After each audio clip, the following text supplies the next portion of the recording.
Hey friends, welcome to hopefully my final Iron Banner God roll guide. This is a couple weeks late because I needed to obtain all of the rolls that I wanted to test in private matches. I was thorough, so I want to give you the best information possible.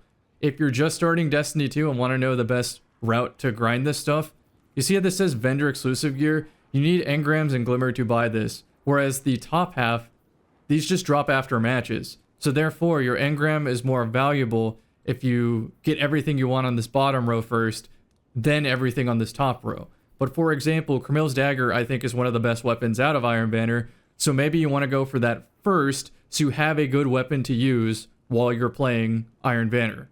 So my suggestion is to get every weapon you want maybe a 3 out of 5 roll, then every weapon you want a 4 out of 5 roll, then every weapon you want a 5 out of 5 roll, instead of choosing one particular weapon like this fusion rifle to get a 5 out of 5 on, because in all likelihood you can go the entire Iron Banner playing all day every day and just not get the 5 out of 5. So I used to be a huge proponent of the Skulking Wolf trait. When you eliminate a Guardian while you're at low health, you go off the radar, which in Destiny at the highest level, it's a night and day difference to being able to have agency to make plays. Since then, though, Trials of Osiris released an armor set that does the same effect, except you don't have to be low health, which means you don't have to use Iron Banner weapons, which means I don't actually value this Iron Banner loot as much. However, it's all opportunity cost at the end of the day. I could instead use a different armor set, like the competitive set that gives me slide distance, and then use Crimil's Dagger, an Iron Banner weapon, to act as my off-radar, if that makes sense. So I'm going to hit you with a lot of time to kill numbers and weapon stat numbers in today's video. I highly advise you go into a private match and double check these numbers. I did double check, so I guess you're going to triple check is what I mean. Just never trust that things are going to work 100% of the time in Destiny. Might work 4 out of 5 times, but you needed just one weapon stat more for it to work 5 out of 5 times. I'm not testing every gun 100 times. I was one and done. Okay. So now we're going to destiny.report. Thank you, Cbro, for developing this website. And as you can see, I have numbered what I think the priority grabs are. Number 1 is Crimil's Dagger. And then we also have the legacy focusing right here, which shows weapons that are not tiered that you can buy for just Glimmer. And although these aren't as competitive anymore, I still numbered them in relevancy. Okay, without further ado, let's get into this. As you can see, I got a lot of tabs at the top. So we are going to start with Crimil's Dagger. This one is really simple. If you're a controller player, you want to prioritize stability. You still care about range, you still care about handling, but you want to prioritize stability. If you're a mouse and keyboard, you want to prioritize range a little bit. Most Hunter players use Dragon Shadow to offset both their handling and stability, or you can use an armor set to offset the handling. So a lot of players actually go slide shot to get the most amount of range possible. But since I don't necessarily use Dragon Shadow all the time, I like slideways. I also want to mention Lone Wolf is really, really good if you're a Dawn Blade floating, where you could go steady rounds or extended mag for the aerial effectiveness bonus. Otherwise, like I said, you just want a combination of good range, stability, and handling, one of the slide perks most likely, and precision instrument if you are not using a build. If you're using a weapons build, then Adagio is amazing. You can 2-tap Guardians after a kill, and a lot of you hug the wall, so that firing delay isn't that big of a deal. It's a 0.6 time to kill with Adagio versus its neutral time to kill of 1 second. And then kill clip is a 0.5 second time to kill. For Adagio to 2-tap, you need 110 weapon stat, and for kill clip, you need 145. So that's Crimil's Dagger. Why is it the best? Because the way the game is played is you make love to the wall, jiggle peek, and because of connection, your bullets go through the wall and hit somebody. As soon as you're plus in health, slide them with the slug and just headshot them from the distance. And because this is a hard-hitting weapon, that's just how it is. And even if you miss, you just swap weapons and shoot them with the hand cannon again. Okay, the next priority weapon is Felwinter's Lie. There's 2 ways you can build it. I don't actually think Slick Draw is throwing here. The key word to pay attention is Ready Animation Duration Multiplier. Basically, the gun pulls out even faster than 100 handling. There's another perk that does this too, called closing time. And although special weapons get half of the benefit, you still get that scaler. So it's even faster than 100 handling.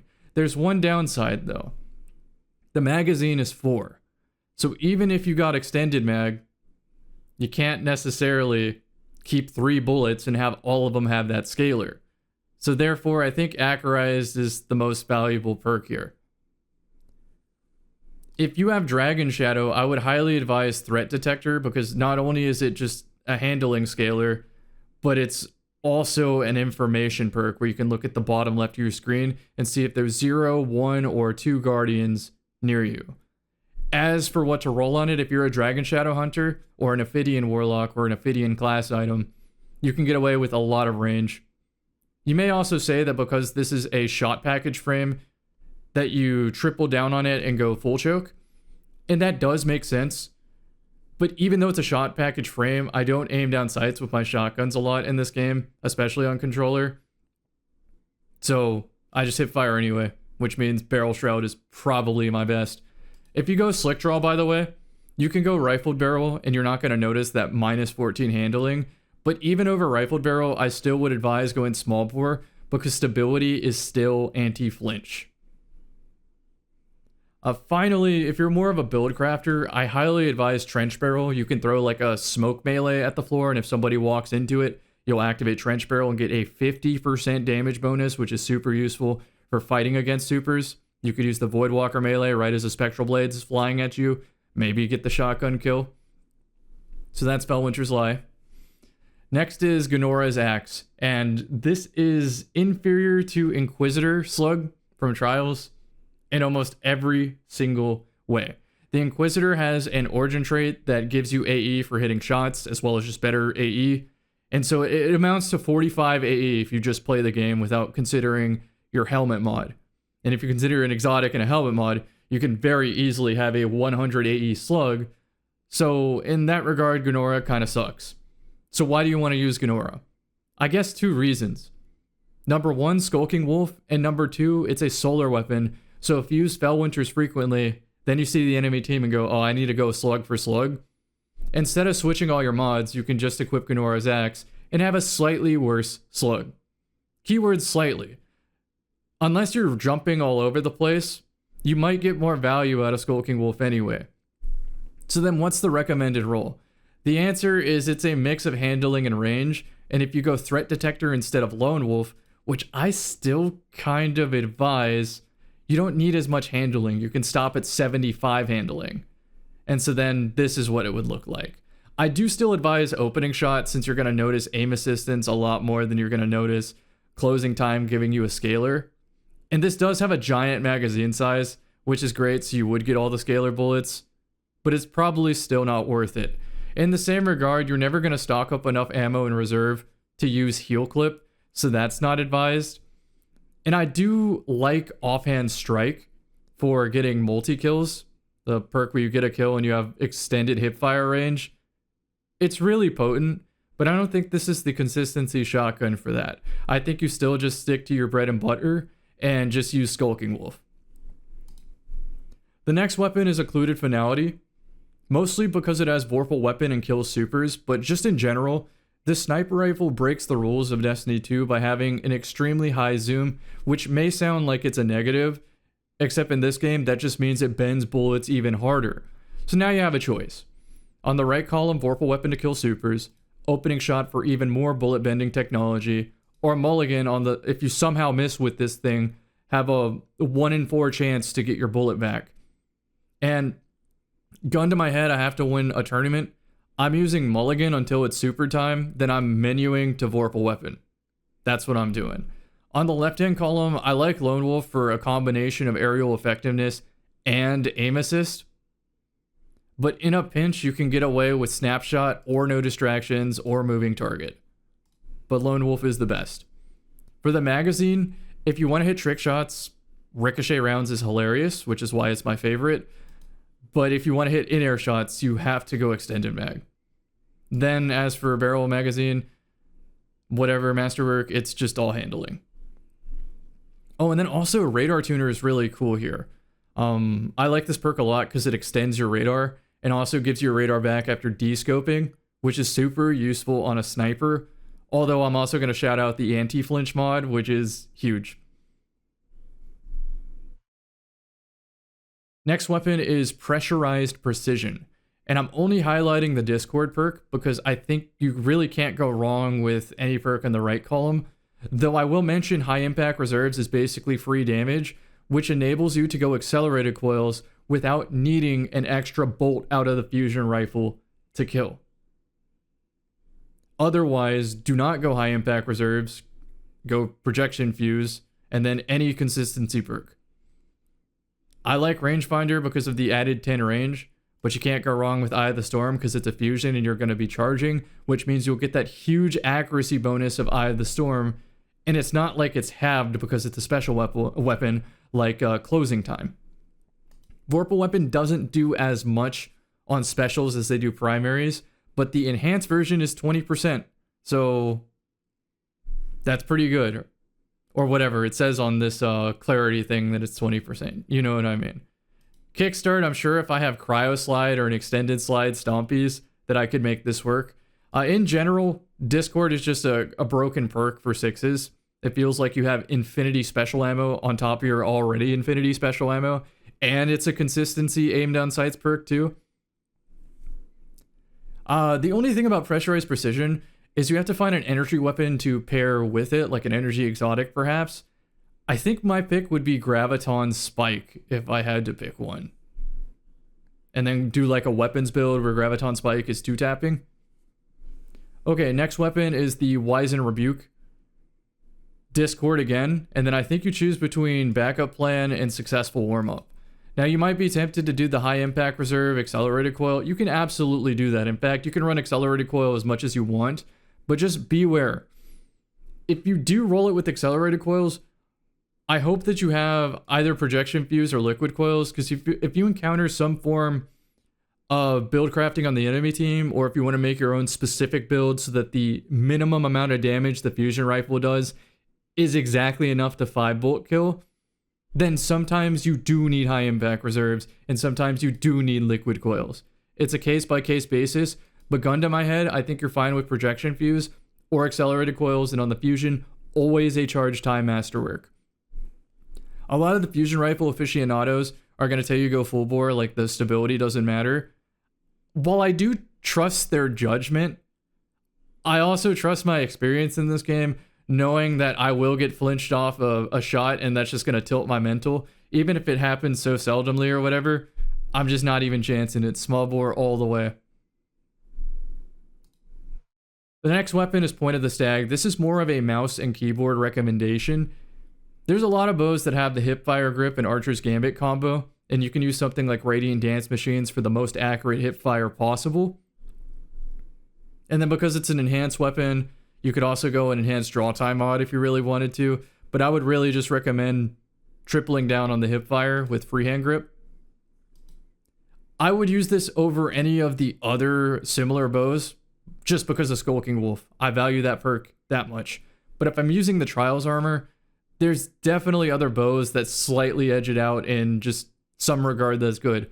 Like if you're playing Warlock, for example, Solar Warlock, you can use a fragment that gives you extended restoration for getting a solar bow kill, right? And this is an arc bow, so it doesn't work there. So that's just one example. For controller players, you're going to have a much harder time hip firing. And there's some funny stuff you can do. There's like Dragonfly and Butterfly, but that just doesn't sound realistic without team shot and the way lobby balancing works. You're probably not going to pull it off where you're aiming down sights for a long time. It just, I wouldn't. Instead of maybe hipfire grip, I would go Archer's Tempo and then maybe Explosive Head just to be annoying. Swashbuckler doesn't have builds that tip it to an obnoxious level where it one-taps or anything close. So yeah, I would just say be annoying. Archer's Tempo, Explosive Head, be ready to swap weapons to like a Rat King or something. Otherwise, M&K Archer's Gambit hipfire. Peacebond. Okay, this one is interesting because at neutral, you can have 170 weapon stat and hit a 2 burst. So let me refer to my notes here. The normal TTK is 0.73, but with that neutral 2 burst, 170 weapons, it's a 0.5. And even without the weapons build, this is still one of the most dominant weapons for controller. I think out of all the perks, Desperate Measures the most versatile damage perk, so that's the one I'm going to go for. On this left column, you have a lot of good perks, like a lot of good perks, but I think the two that stick out to me are Rangefinder for the zoom and the range, and then Zen Moment for the anti-flinch. Not that any of the others are wrong, even Headstone could be amazing in Trials. Now the alternate to Desperate Measures, really anything. Even Rhyme Stealer could work in a pinch depending on what your build is. They're all fantastic. Now I do like getting the recoil direction up to 100. So this is probably what my God roll would look like.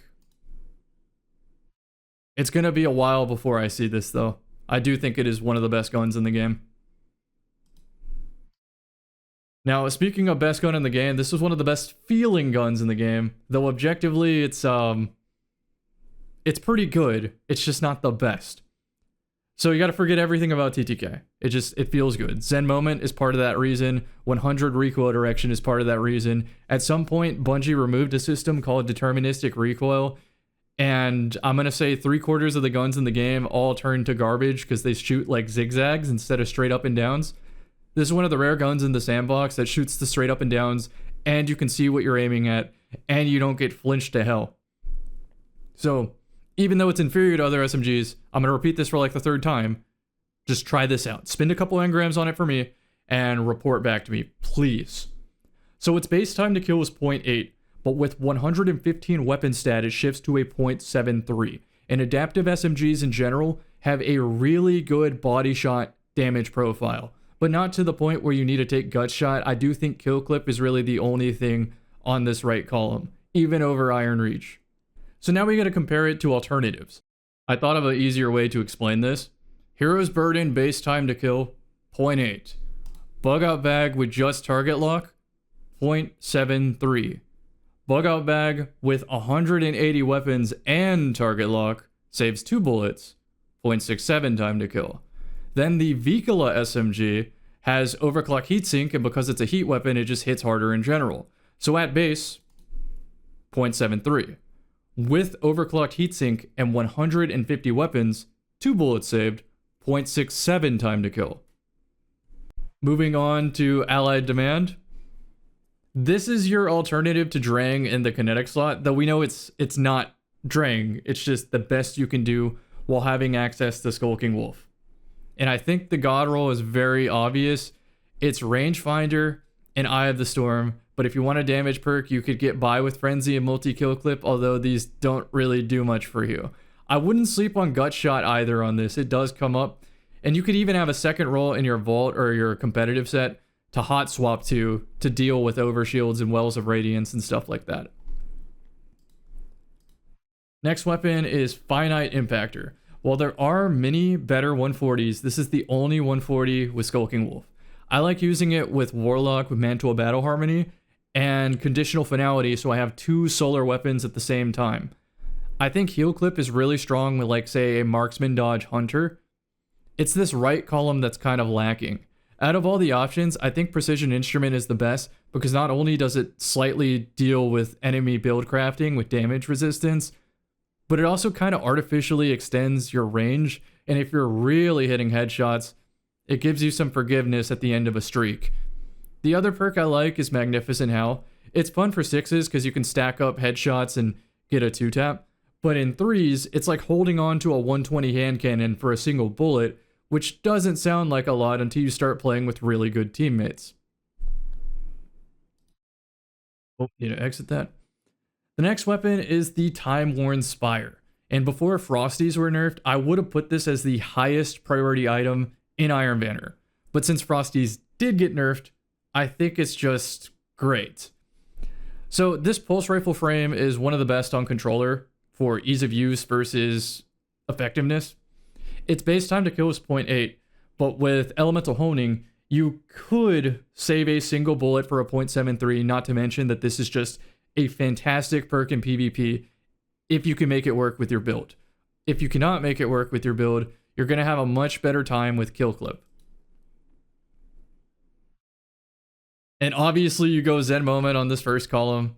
You go Arrowhead Break to get that recoil direction to 90, or otherwise you do something like Chambered Compensator and then use a counterbalance stock to get it to 100. So a super important specific build here is Cadmus Ridge Lancecap Exotic Helmet on Titan. Since this is a stasis weapon and it's rapid fire, you just make diamond lances out of your ass while using this thing, and it's a consistent controller gun. And you could also play it on Prismatic, which makes elemental honing even easier to high stack to the point where you could technically two-shot somebody if you're chaining radiant melees and stuff. So this is part of one of Titan's strongest 6th builds. High key. Okay, I want you to get some snacks and maybe a notebook for this next one. I hope that the closed captions do this one justice, because there's an elephant in this room and it's stopping power. That's what made this video take so long, is I just sat in a private match and did every permutation you could think of.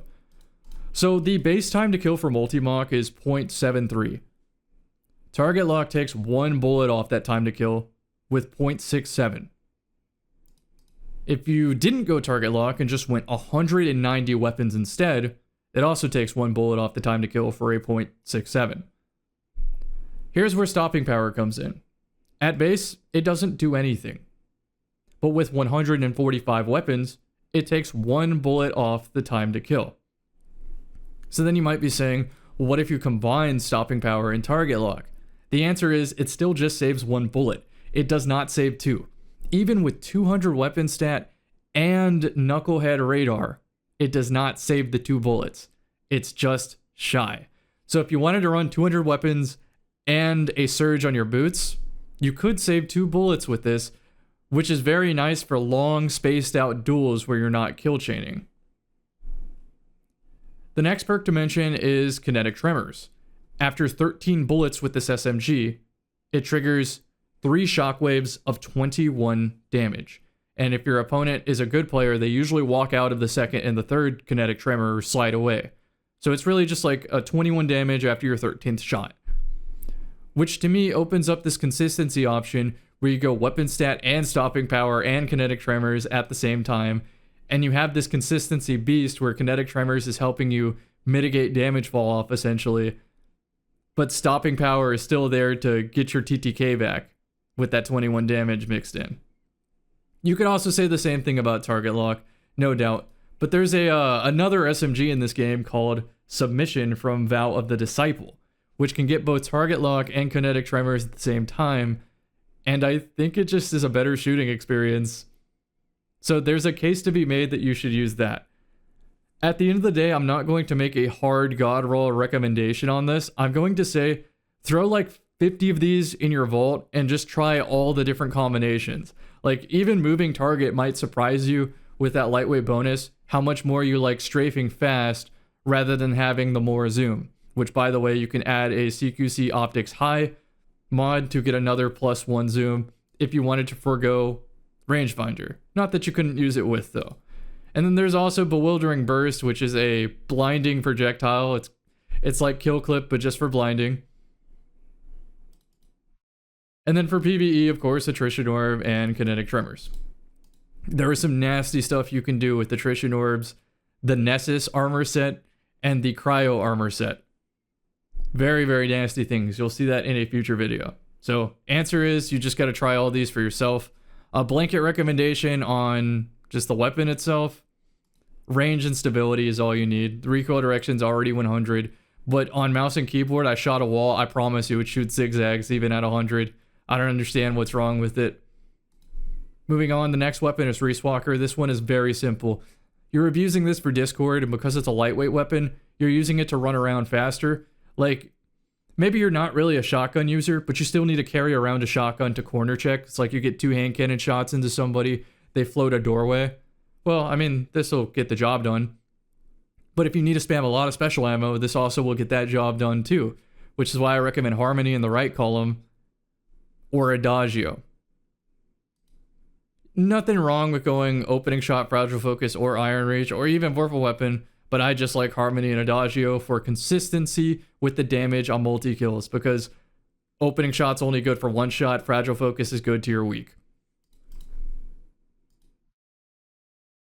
Next up is Lethal Abundance, and like Multimach, we do have a lot to talk about. This got changed from a 360 round per minute to a 400 in the final patch, and has a base 0.75 time to kill. Most important thing to mention is that it has Slice as an option, which reduces the opponent's damage by 10% when they're shot by this perk. To activate it, just cast your class ability and you have it for a few seconds. If you're not slicing, you're going to be using Zen Moment. So target lock is the one that jumps out on this right column, and it doesn't really do anything for you unless you build craft. If you go for 170 weapon and radiant at the same time, this shifts to a 0.6 time to kill, which is very noticeable. If you're not doing all that, well then onslaught's going to be very noticeable for you on the time to kill, because it's a tangible shift every time because the rate of fire is getting faster. Whereas both Desperate Measures and Rampage at the like 10% stack, you're not even going to notice that 10%. But if you really wanted to go crazy, you could try to get to Desperate Measures times 3. You could even use a Glaive Stab to activate it. And then if you pop Radiant with around 140 weapons or a single Surge on your boots, I think this gets a, let me check it, 0.45 time to kill with Desperate Measures times 3 and Radiant and a Surge. Which isn't unrealistic in 6s, by the way. You can beam with this thing. The forward path, I think, is lesser. I just don't like this archetype compared to the higher impact one. I actually like the rapid fire the best out of all the autos, but this is an adaptive. It also has Slice, it also has Zen Moment. On all my auto rifles, I'm going to recommend Arrowhead Break and then a combination of range and stability. As for the right column perk, oh, keep in mind, this is a 0.8 base time to kill. Lethal Abundance is a 0.75 and the rapid fire is a 0.75. So this is out of the gate already slower. So Swashbuckler actually gives you a tangible TTK shift on times 1. It's just like on that razor's edge of saving a bullet to kill. Radiant can also make the time to kill a 0.7. And then with Swash and Radiant at the same time, like you throw a Radiant throwing knife, you get a 0.5 time to kill. So this still has some moves. It's not unusable by any means. You can still get a Wee Ran in Iron Banner with this. Moving on to the next, the Jorum's Claw Pulse Rifle.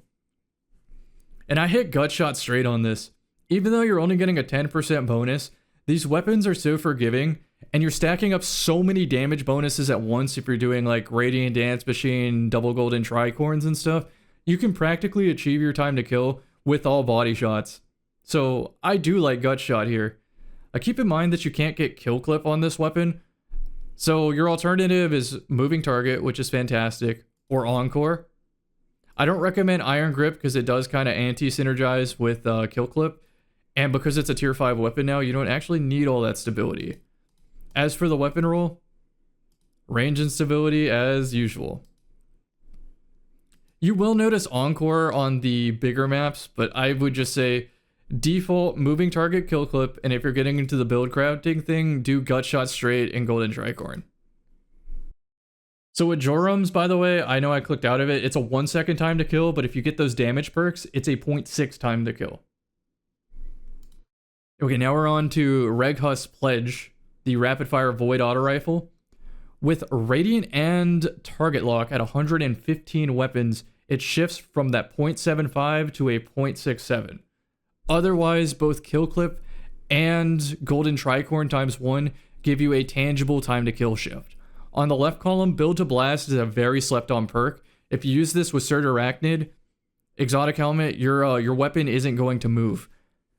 But there's other ways to finesse Frost Armor and Void Overshield for almost free, so this perk is fantastic. But if you're not building into it at all, I would just say do Dynamic Sway, or if you're on Titan with the command aspect, destabilizing rounds goes crazy. Past that, I actually really like this auto rifle. The more I use it, the more I like it. I can't say the same about our next weapon, Claws of the Wolf.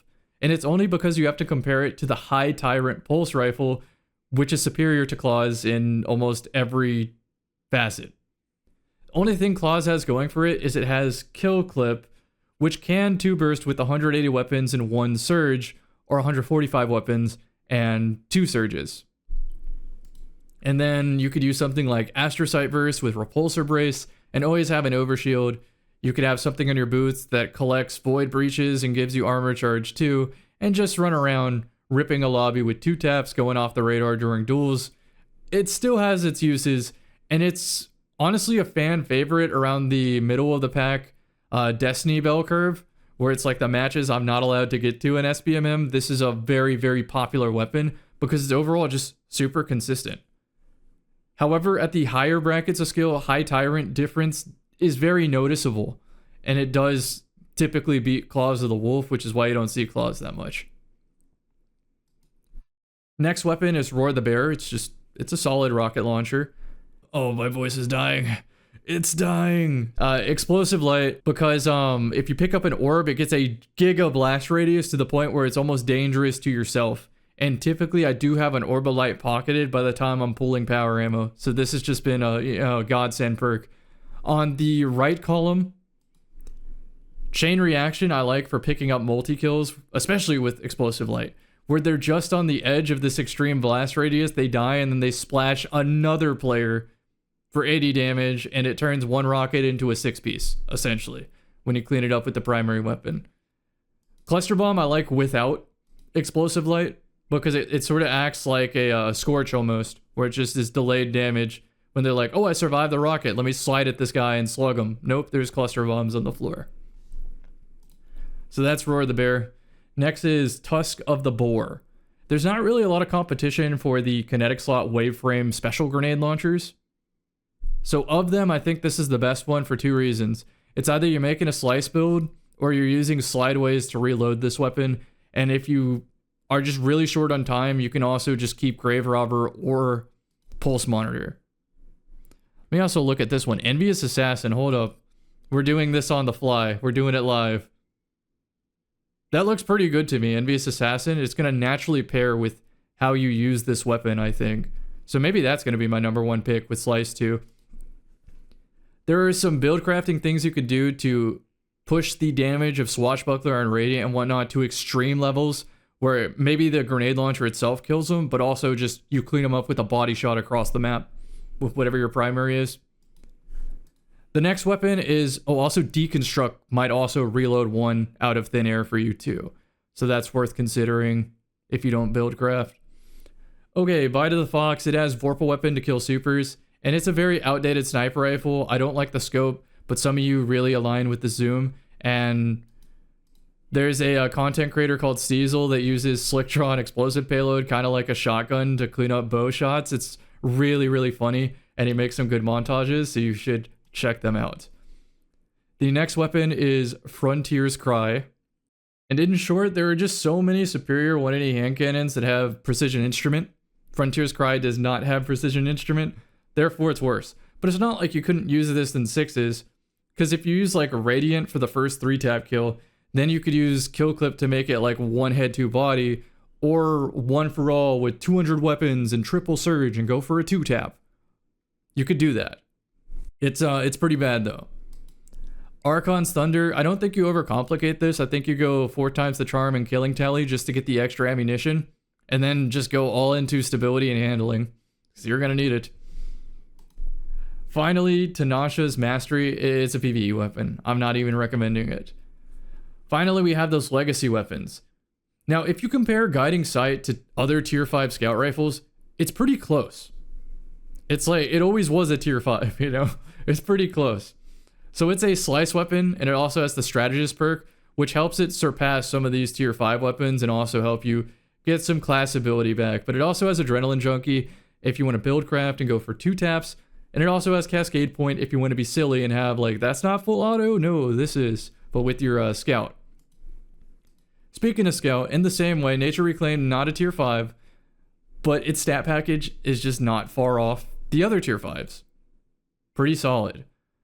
I think if you're just dueling in 3s, explosive payload's fine.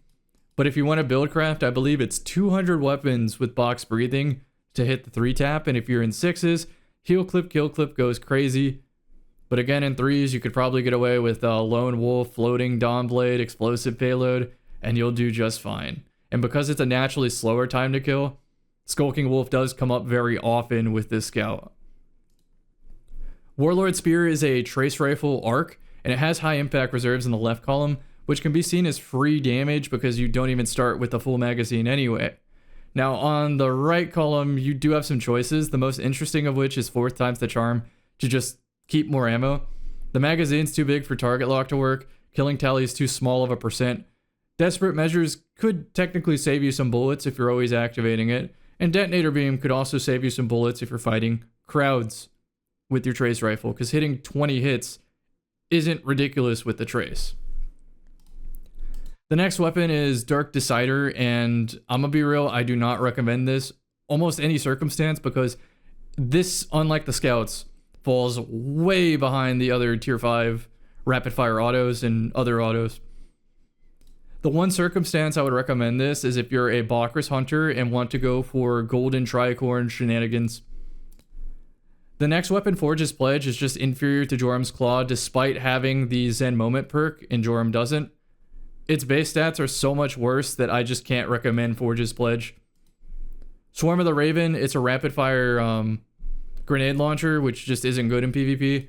And then Razor's Edge, I'm not even going to call it a PvE weapon. It's just power crept. Okay friends, I hope you learned something new. If you like these type of informational, detailed breakdowns and weapon roll recommendations and whatnot, I'll keep uploading them to my channel. I don't care that the game has ended live service. This is still one of my favorite PvP games, and I'm still just going to make new content for it. So don't be surprised if 2 years from now, I update this video again because I learned more about the game and got better at the game, and it's like, this perk doesn't actually work the way it says it does, and discover better builds and so forth. I'll make another one of these if I have to. Take care, friends.